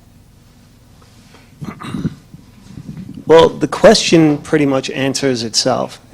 There needs to be more of a dialogue with the county. And we can sit down together with the county and come up solutions. Again, management, this is a management position that we seek. So we bring a manager's mentality. We come in, we say, here's the problem, what are our options? We bring in the experts, and then we implement the plan. We can do that together with the state, we can do that together with the county. It just takes a willingness, and it just takes, the time, the ability to bring everyone together and get it done.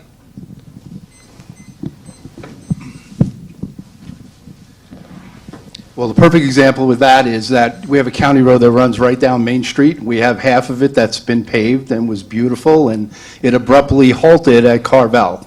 I realize that the American with Disabilities Act gets involved, and you need sidewalks, and you need curb cuts, you need all that. But it's absolutely a horrible look. You come into town, you drive through town, all of a sudden, you've transformed someplace else, I'm going to pick on Alex a little bit because I believe years ago there were rumors that Alex wouldn't put garbage cans on Main Street because it was a county road. Items like that, the confusion is something that we should have lines of communication for. We should be constantly pestering the county to take care of our roads here in Hampton Bays. And it shouldn't be once every 5 years, once every 10 years when we find a big hole somewhere. It should be on a regular rotating basis to take care of the roads in our town, absolutely. Well, it's interesting because, the question I think was involving Tom Neely and we do have a transportation commission, and that is one of the issues that comes up. It's a little more difficult to work with the county than it is with the state. And as an example, I'm liaison to the Flanders Riverside area, and I was able to go right to our state assemblyman and work out a deal to put in new street lights and street crossings, and that wasn't so difficult to do. But it was a state road, and they're much better funded to do those kinds of things. It's a little more difficult with the county. It takes a little bit more of an effort to do that. But I found, and I don't sit on that transportation commission, but I do understand that they work very well with the county, and I think it's a matter of putting a little more pressure on that, and so that the county understands the urgency and to describe the issue that we're having here. The issue with the bicycles, I kind of believe that, build it and they will come. If we provide a reason for having bike lanes, that might be the way to do it. Thank you.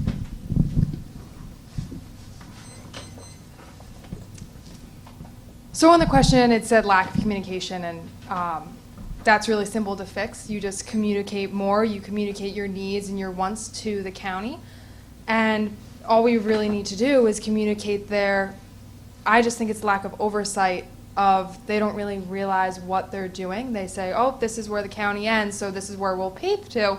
They're not realizing it's in the center of town. They just see a line on the map and they don't realize, oh, that's in the middle of Hampton Bays. If they actually took a trip out there and realized that, they would talk to the town and say, oh, we should really extend this another mile, another quarter mile, so it looks nicer. It's actually helping the town, it's helping all the commuters, it's helping everyone using that road, and it's not just a line on the map. So I think that's really where the lack of communication was. It was people not talking to each other, and someone in the county just looking at a map and saying, this is where we draw the line, this is where we'll stop paving. So I think that's an easy fix to do. So the county highway bond is around the corner. They know where their roads end, where they begin. If you look at the U.S. Open, every 10 years, a group of people get together from all these different agencies, and they work out these problems. I think that if we get them together, that all of this can be fixed, okay? You know the height of the government at the county compared to the height of the government at the state, but you put them together in the same room. Maybe you have annual meetings. I don't know. We can get this done. They do it for the U.S. Open.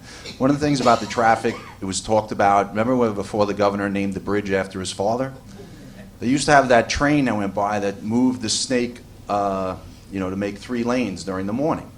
It's another thing, not so much a study, but maybe a pilot program where we borrow that thing because they're not using it anymore, and we run that snake, so we do 3 lanes in the morning and 3 lanes in the afternoon, and we work something out. It's a pilot program. These things can be done. Thank you. Rebuttal. So we're already acting in a bipartisan manner here, because I agree with most of what was said.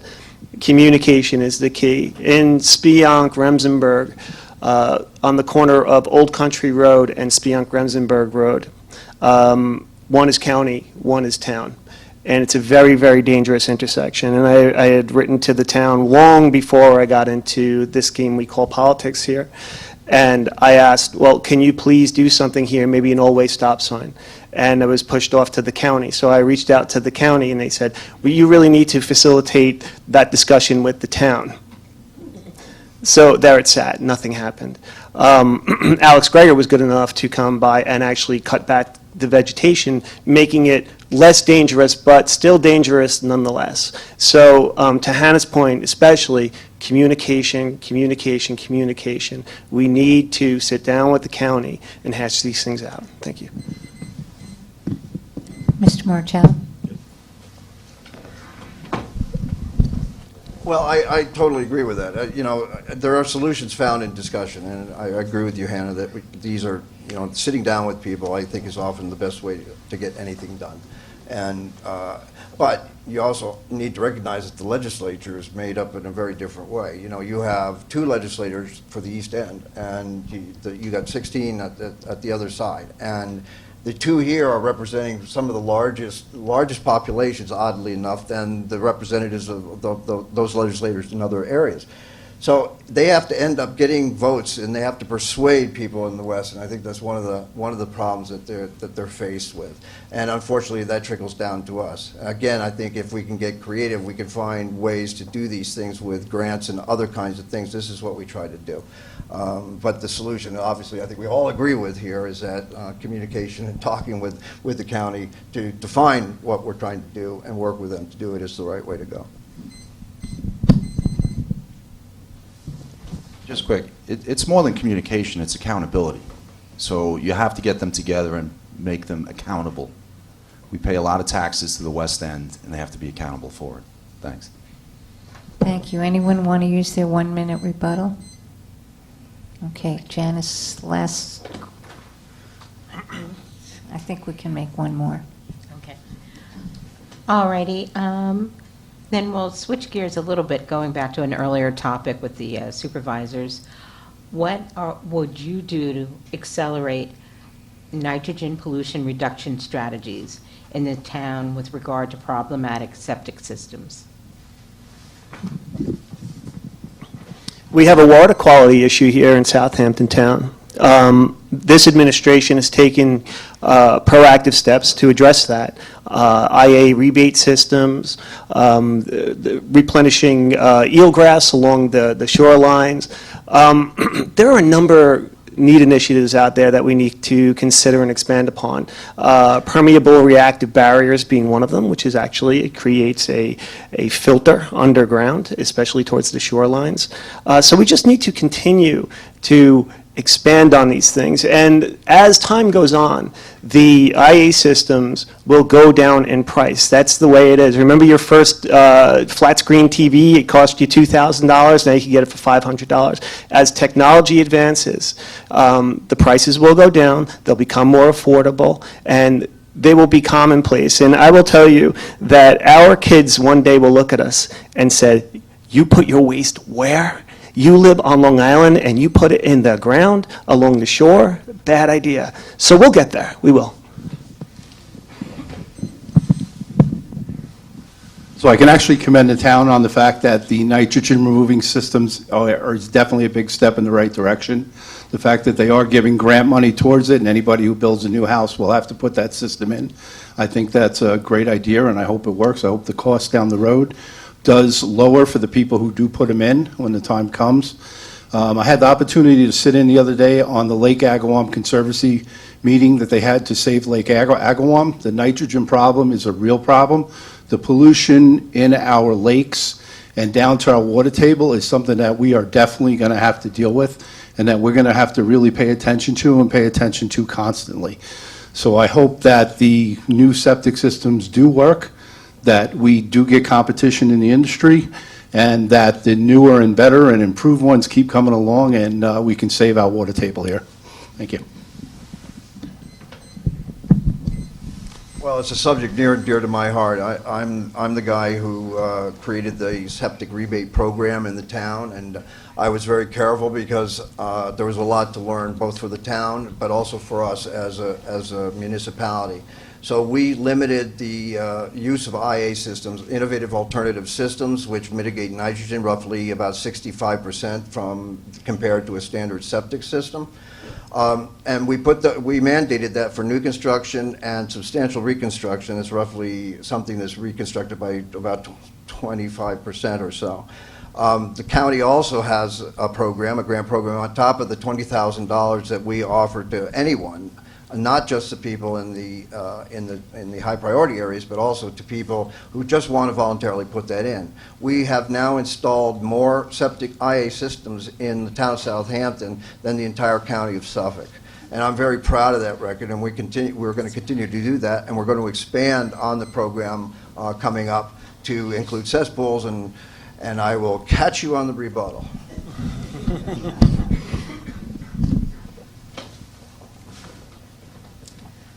So this problem with all the nitrogen gas, it's systemic. The problem is there's so many houses already with septic tanks in Southampton town, and not many people are building new houses. There are a lot being built, but the majority of them are already built with these inefficient systems. So we really need to educate all of these old homeowners that they need to apply for these grants, because they will get the money to re-upgrade their systems and to really benefit their generation and the next generation. I don't think it should just be for new construction. I think we need to educate everybody on this grant, and that it is accessible to everybody. It's not just a new construction. It is to anyone willing to apply and willing to put this money up, that they will get back with this grant. So I think it's important, and educating the population is the most important thing and the first step to mitigating this problem. Okay, so it's beautiful here, but the water's horrible. So what do? So I agree. Anything new needs these systems that are going to be the best they can possibly be. Any construction that's done to the home, maybe also that's the time to do it. There was a question asked earlier about the foreclosure, and if the new people own the old Allen's Acres, will they be forced for the new system? I would support any transfer that doesn't have an already existing CO that they are forced to put in the system as a new construction. One of the things that we don't realize is, I live in Hampton Bays. I had a 3-bedroom ranch on a quarter of an acre like almost everyone that lived here. My system was set up for 3 bedrooms. When the basement is turned into a motel and you have multiple people living there and code enforcement isn't addressing it, that system is causing more pollution to the ground than anyone else that lives on that block. So it has to be a thing done. It has to be new construction with the new systems and enforcing the codes at the homes so their existing systems can handle what's going on at the house. Thank you. Thank you. Have a Rebuttals? rebuttal if you want. More of an expansion than a rebuttal. The CPF program has set aside 20% for water quality issues. One of the initiatives is to purchase parcels for future cluster systems. And what that means is an appropriate size system for any given development. So they're not going to add density, but for future use, and on an as-needed basis, we can build these systems, and as cesspools fail, they will be readily available for folks to tap into. Just want to add that pertaining to Hampton Bays, if we do have the overlay district, the town has to make sure that a sewer system, a sewer district is employed for that, and that the waste management plant that they connect that to is big enough to handle all the expansion that we expect to get over the next 10 years. Because if we do get the full extent of the overlay district, I think we were told 240 housing units in that. So we got to make sure that we build it big, modern enough, and well enough that Hampton Bays' water district will take care of everything, and it will not hurt our water system here. Thank you. Well, it's interesting. The sewage treatment plants are designed to expect the growth, and to your statement there, Rick, that we like to consider cluster systems, as Mr. Catalanato alluded to. We're trying to buy those properties to do just that. The thing about a cluster system is that it's designed just for the density that exists there. And should that density change, then that cluster system has to change with it. And it's one of the ways that we can use cluster systems to keep density where it is.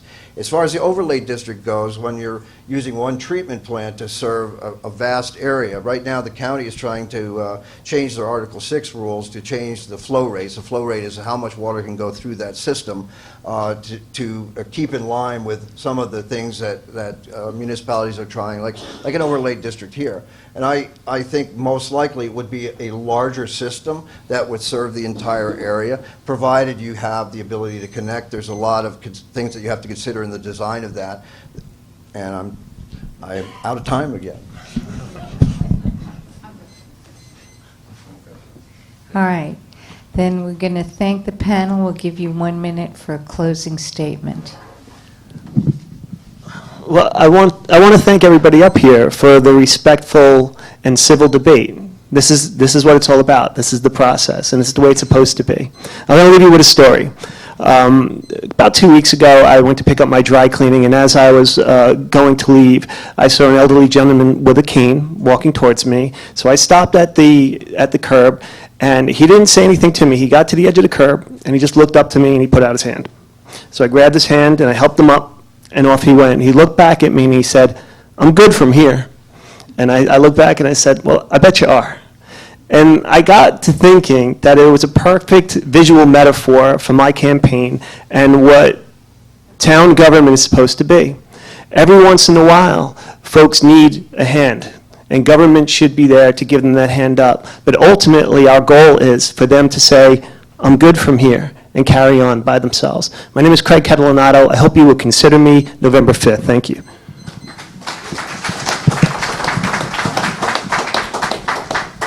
So I want to thank Craig, because that hand up pretty much described Hampton Bays. We have a wonderful hamlet here. I've never known anyone to not help their neighbor, to not help the people involved in what I'm involved in with the young children and the young boys. And really, it's such a great community. And I want to take that passion I have for the kids here and for the adults here, and I want to take that to town hall. I will tell a quick story. My two boys, one of them's already in Oregon. He went to Penn State, he got his master's at UPitt, and he looked back and he said, "Dad, I can't come back. I can't get the job here, and I'll never be able to afford a house here." Two things that were true when I was 23 years old: you could work your way through college, and you could buy a house here. I don't know if you can do either one of those things anymore. I'd like to be in town government to see if I can help that, and I'll stop right there. You'll hear more later on. Thank you.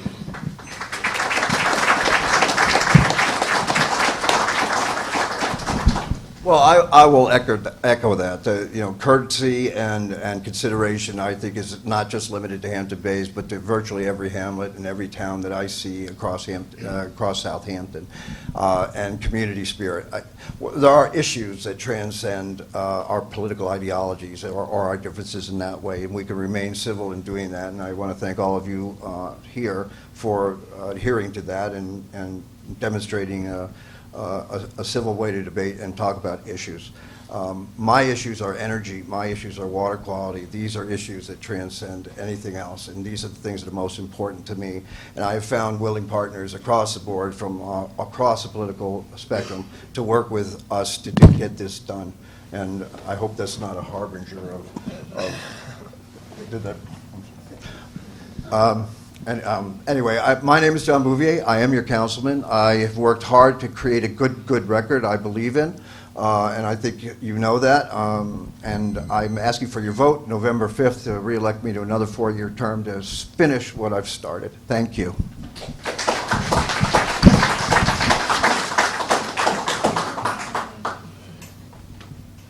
Well, my name's Hannah Pell, as you've probably already heard 100 times tonight. I'm running on the independent and libertarian line. I'm not on a major party line, and I'm your other choice. If you don't want to vote for a Republican or a Democrat and you want a new voice, you want a fresh voice of someone that actually was born and raised here and worked at the local beach club as a lifeguard for 7 years. You want that young, fresh spirit that knows all about technology and everything that can be offered to this town. I've been working in the city the last 3 years, and I want to come home. I want to leave the city, and I want to come home to my favorite place on planet Earth.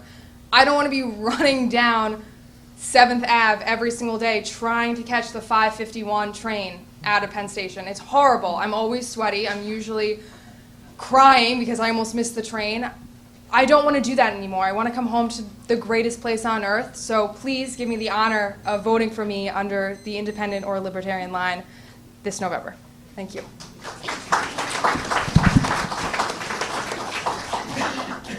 So I've worked here for 21 years. My wife worked here in the police department and then went to the courts for 20 years. We work here. We're retired now. I'm at an opportunity in my life where my kids are older and I want to get involved in this town. I do want to say that I find myself to be a leader in everything I do, whether it was in the police department, in the PBA, in my own company. I'm the coach. I know how to get the staff to do what they have to do. I know how to put the staff in the right places, and I think that I would be a candidate. I'm not looking to get out of another job to get this job. I'm looking to serve the town. I live right here in Hampton Bays. The economy is good, so they get to look good, okay? But it's not always good. The environment is very important, and I lead by example. My electric bill for August was $13. I have solar panels across my house. I lead by example, okay? I'm not asking everyone else to do it, but I am doing it. Thank you. My name is Charlie McCardle. I live around the corner. November 5th, vote for me.